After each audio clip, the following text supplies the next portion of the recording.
Shalom saudara pendengar saudara rohani yang dikasihi Tuhan Yesus Kristus. Selamat datang di renungan rohani malam hari ini. Selamat malam, saya berdoa agar saudara sehat selalu. Semoga Roh Kudus hadir di tengah kita saat ini. Sebelum kita mulai renungan malam ini, marilah kita bersama-sama berdoa. Bapa kami yang di surga, Bapa di dalam nama Tuhan Yesus Kristus, kami sungguh mengucap syukur, ya Tuhan, oleh karena Engkau sangat baik buat kami. Engkau ada bersama kami dan menopang hidup kami di siang hari dan di malam hari. Engkau ada bersama-sama dan menyertai kami. Tuhan, kami memuji dan bersyukur kepadamu pada malam hari ini, kami masih bisa berkumpul di rumah kami yang kecil ini. Tuhan, saat ini kami hendak mendengarkan firman-Mu. Berilah pengetahuan dan bimbinglah hamba-Mu ini agar apa yang Engkau firmankan dapat bekerja sesuai kehendak-Mu. Buat kami jemaat-Mu, bukalah hati dan pikiran kami untuk mendengar dan menerima firman-Mu. Kiranya firman-Mu ini dapat menjadi berkat bagi kami. Berbicaralah Tuhan, kami sudah siap menerima firman-Mu. Di dalam nama Tuhan Yesus Kristus kami berdoa dan mengucap syukur. Amin.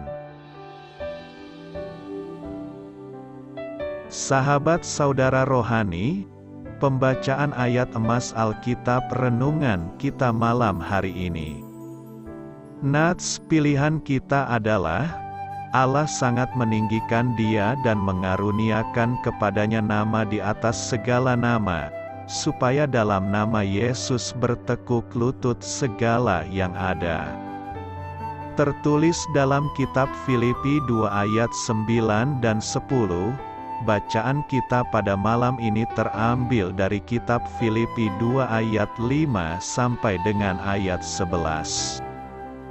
Hendaklah kamu dalam hidupmu bersama, menaruh pikiran dan perasaan yang terdapat juga dalam Kristus Yesus, yang walaupun dalam rupa Allah, tidak menganggap kesetaraan dengan Allah itu sebagai milik yang harus dipertahankan, melainkan telah mengosongkan dirinya sendiri, dan mengambil rupa seorang hamba, dan menjadi sama dengan manusia.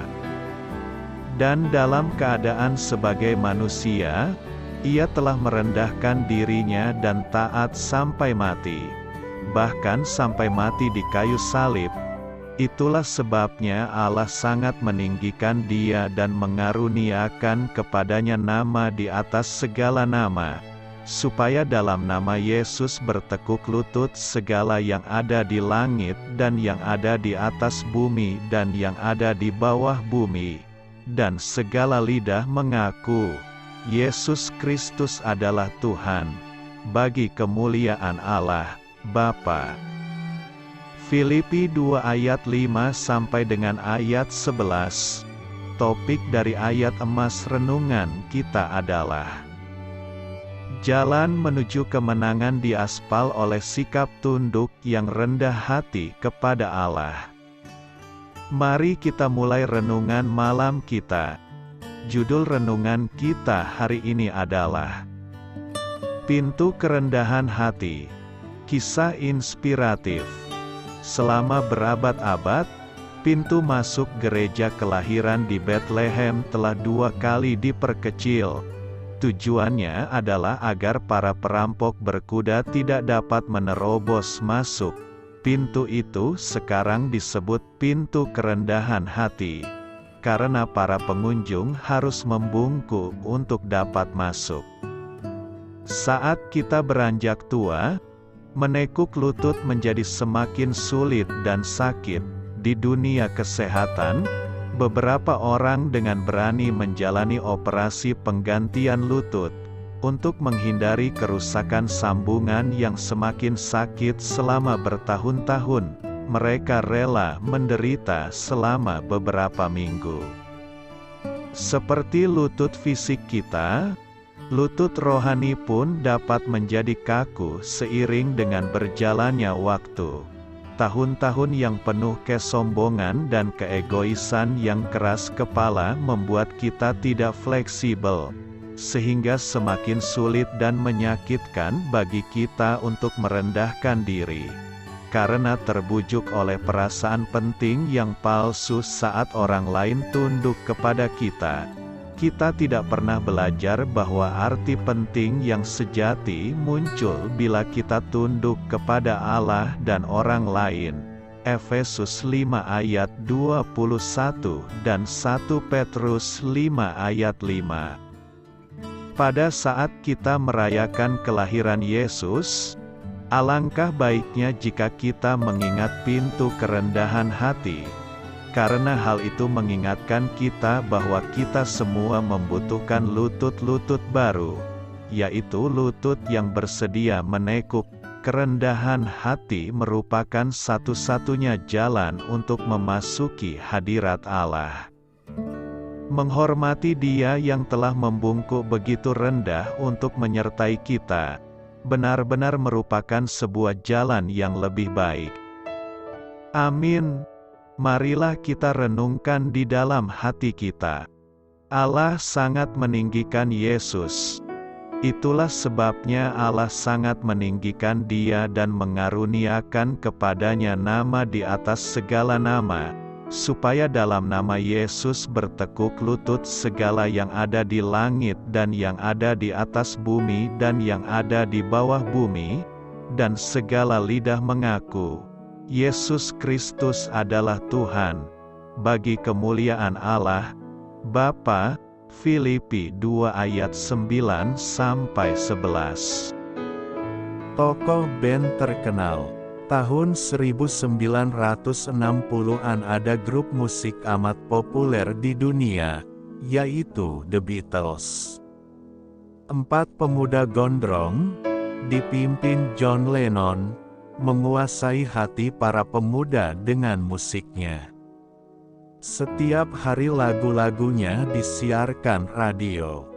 Namun, karena popularitasnya mendunia, John Lennon dan temannya sesumbar dengan mengatakan, Beatles lebih populer daripada Yesus Kristus.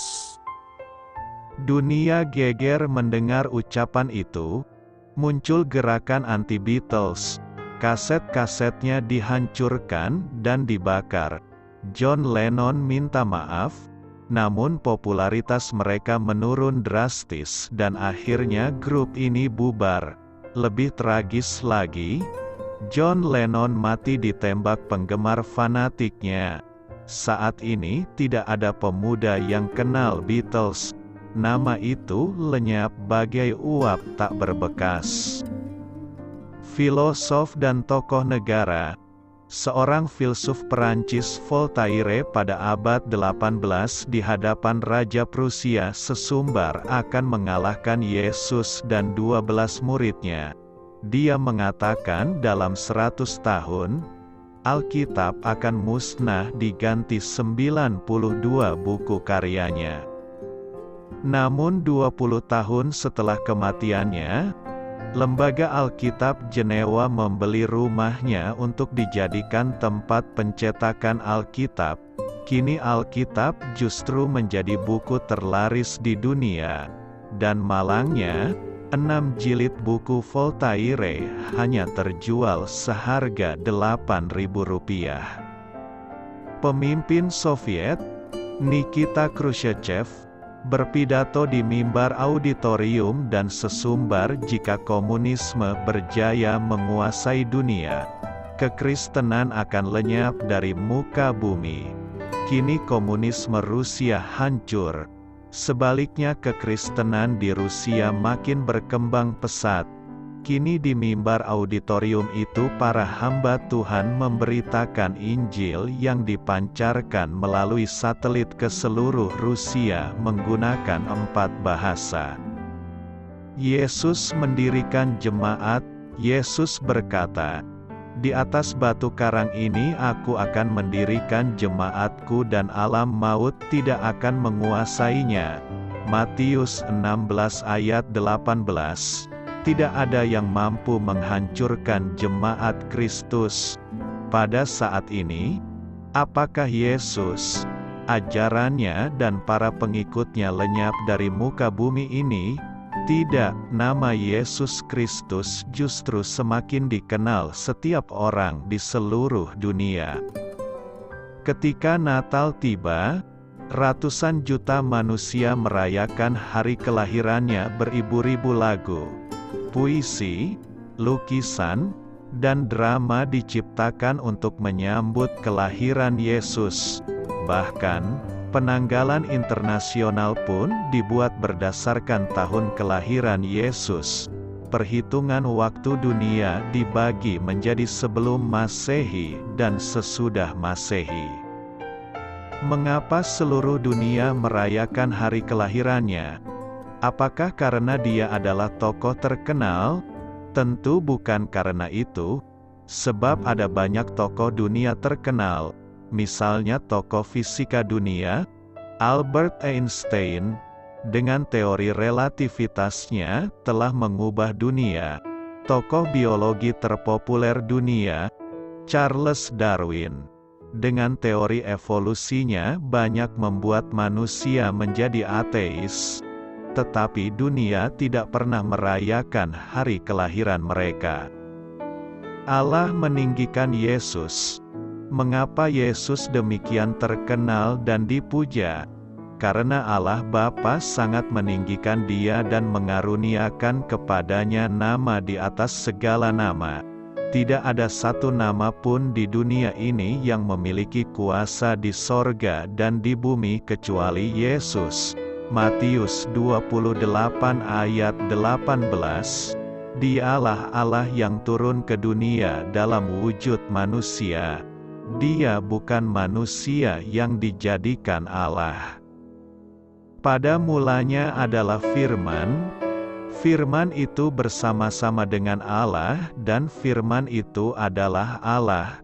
Firman itu telah menjadi manusia, dan diam di antara kita, dan kita telah melihat kemuliaannya, yaitu kemuliaan yang diberikan kepadanya sebagai anak tunggal Bapa, penuh kasih karunia dan kebenaran. Yohanes 1 ayat 1 dan 14. Kuasa di dalam nama Yesus. Nama Yesus tidak hanya populer dan mengubah sejarah dunia, namun nama Yesus memiliki kuasa yang amat besar karena di dalam nama Yesus bertekuk lutut segala yang ada di langit dan yang ada di atas bumi dan yang ada di bawah bumi, segala makhluk, baik malaikat, manusia, hewan, iblis, dan alam berada di bawah kekuasaannya.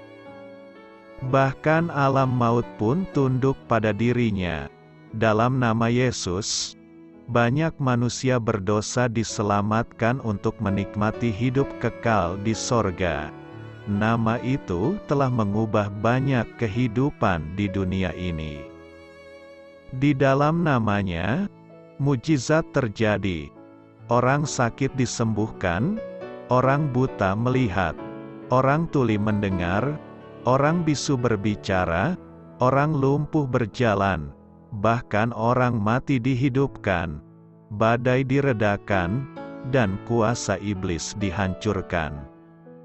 Oleh karena namanya, banyak penjahat bertobat, tawanan dibebaskan, kaum miskin dihiburkan, yang sakit hati dipulihkan, kebencian berubah menjadi kasih, hidup putus asa menjadi penuh harapan, anak terhilang kembali pada Allah, para penakut menjadi pemberani, bahkan orang berdosa yang datang padanya diampuni dan diselamatkan.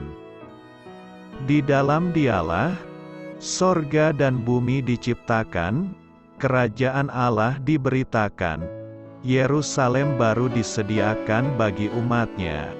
Demi Dialah para pejuang Kristus rela menjadi martir dengan mengorbankan jiwanya.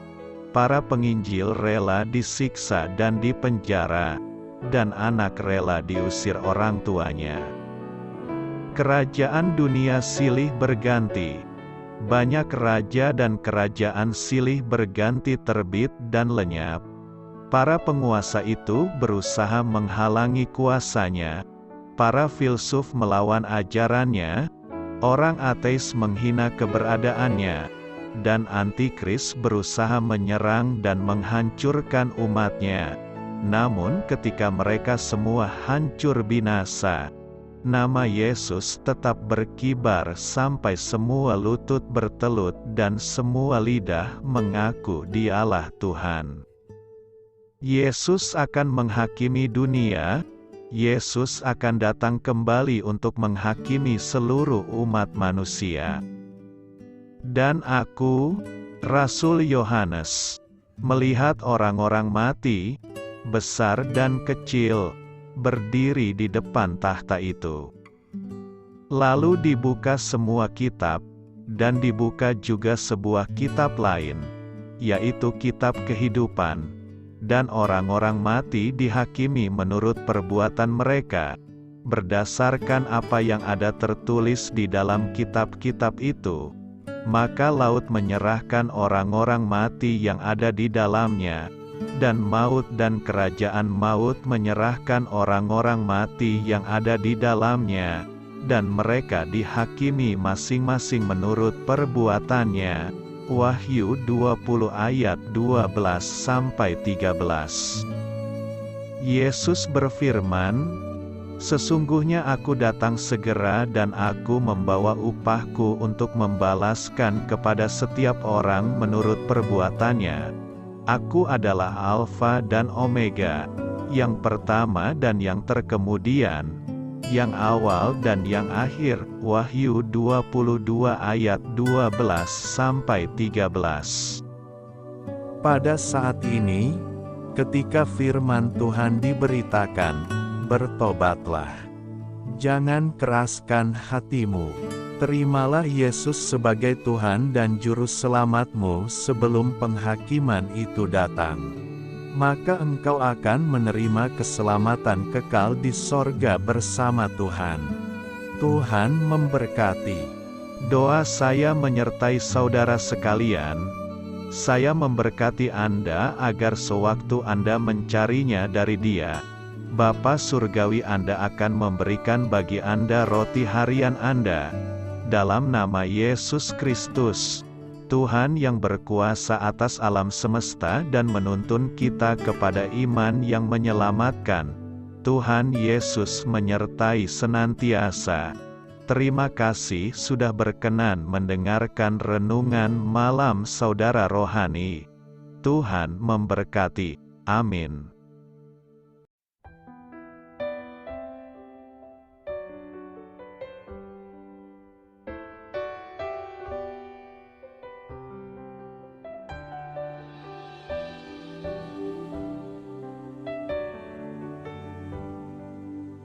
Marilah kita renungkan, sahabat saudara rohani, demikianlah renungan firman Tuhan malam hari ini. Semoga menjadi berkat di dalam hidup kita dan menjadikan kita pribadi yang lebih baik.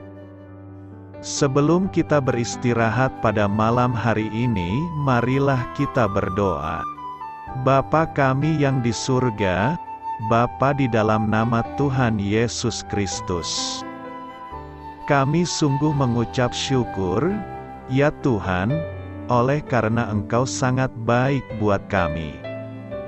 Engkau ada bersama kami dan menopang hidup kami di siang hari dan di malam hari. Engkau ada bersama-sama dan menyertai kami, ya Tuhan Yesus. Kami mengucap syukur untuk firman-Mu, ya Tuhan, yang memberikan kami kekuatan dan menyadarkan kami bahwa kami tidak perlu takut dengan gelap dan malam. Sebab Tuhan, Engkau ada bersama kami. Engkau melindungi kami dan menjadi perisai bagi kami hamba-Mu berdoa saat ini. Tuhan, untuk setiap pendengar renungan ini yang mengalami ketakutan, kecemasan, kegelisahan, pada situasi gelap dan malam hari di dalam nama Tuhan Yesus Kristus. Kuasa Tuhan melepaskan mereka dari segala ikatan roh-roh ketakutan yang mengikat mereka saat ini. Tuhan melepaskan setiap anak-anak-Mu dari segala rasa takut dan kecemasan. Di dalam nama Tuhan Yesus, segala kuasa-kuasa roh jahat, kuasa setan iblis yang mengganggu anak-anak-Mu, ya Tuhan, tolong hancurkan dan halaukan dengan kuasa-Mu. Dalam nama Tuhan Yesus Kristus, berkati setiap kami anak-anak-Mu, ya Tuhan, dan lindungilah kami. Kami aman di dalam Engkau. Ya Tuhan, penuhilah setiap hati kami dengan keberanian, damai sejahtera, dan sukacita serta ketenangan yang dari Tuhan.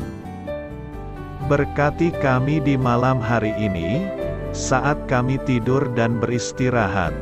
Kuasa-Mu, ya Tuhan, menaungi setiap kami, memberkati dan melindungi kami. Bangunkanlah kami kembali besok pagi dengan kekuatan yang baru, tubuh yang sehat diberkati Tuhan, dan berkat-berkat yang baru Tuhan sediakan bagi kami. Terima kasih, ya Tuhan, kami sungguh mengucap syukur untuk firman-Mu yang menguatkan kami. Dalam nama Tuhan Yesus Kristus Juru Selamat kami, Bapa kami yang baik, kami mengucap syukur dan berdoa haleluya. Amin. Biarlah firman Tuhan menjadi pengingat untuk kita semua, bahwa tuntunan dari Roh Kudus akan selalu memberi jalan keluar bagi setiap permasalahan hidup kita, dan memberi kedamaian di hati kita. Amin. Sampai jumpa di renungan malam saudara rohani berikutnya.